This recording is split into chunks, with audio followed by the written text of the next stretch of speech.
शासकीय स्कूलों में निजी स्कूलों की तर्ज पर नौनिहालों को शिक्षा मिल सके, इसके लिए शिक्षा विभाग लगातार कागजों पर प्रयास करता नजर आ रहा है, लेकिन जमीनी हकीकत कुछ और ही बयां करती नजर आ रही है। जिले के सुदूर ग्रामीण अंचलों की बात तो छोड़ ही दीजिए, नगर मुख्यालय में ही संचालित शासकीय सेठिया प्राइमरी स्कूल की हालत कुछ ऐसी है कि जर्जर व टपकती छत के नीचे बैठकर नौनिहाल शिक्षा हासिल करने को मजबूर हैं।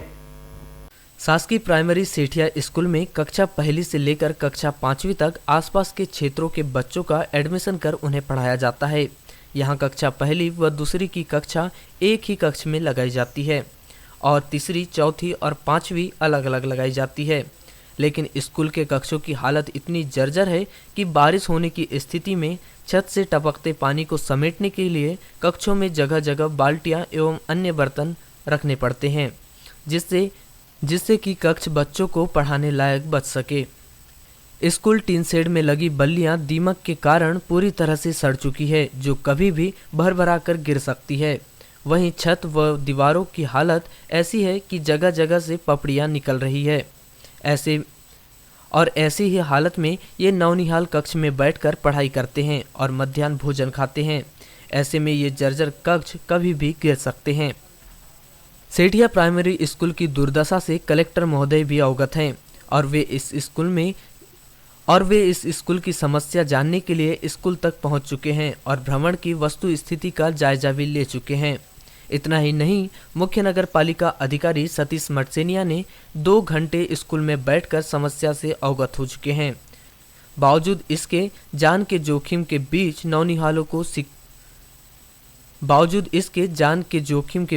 नौनिहाल शिक्षा हासिल कर रहे हैं।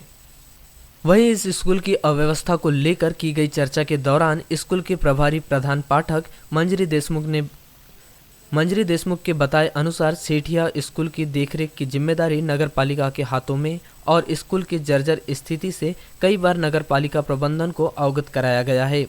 बावजूद इसके इस ओर उनके द्वारा ध्यान नहीं दिया जा रहा है, जिससे स्कूल की स्थिति और भी गंभीर हो चुकी है।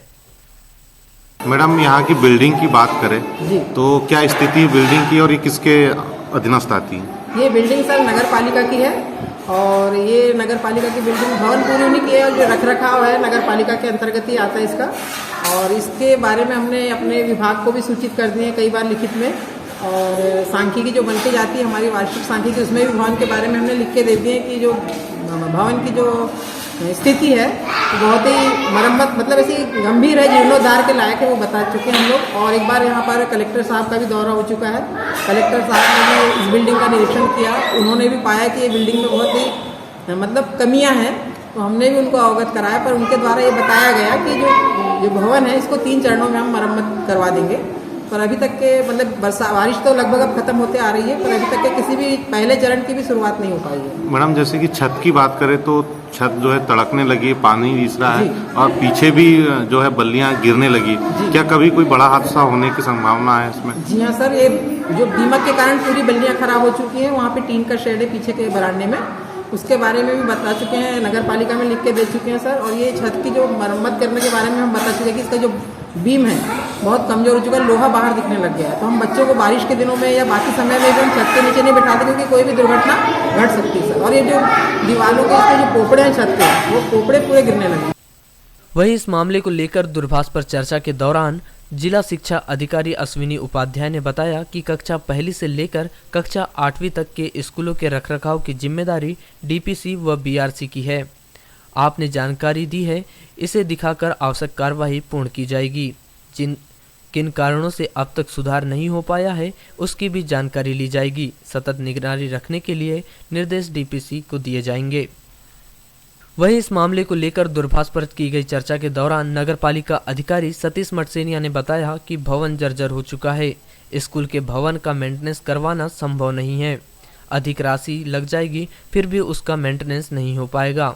इस समस्या के लिए करीब 2 घंटे स्कूल परिसर में बैठकर मैं खुद अवगत हो चुका हूं और कलेक्टर महोदय ने भी स्थिति को देखा हुआ है। कलेक्टर महोदय से कहकर अन्यंत्र भवन की मांग की जाएगी, जिससे बच्चों को सुरक्षित माहौल मिल सके।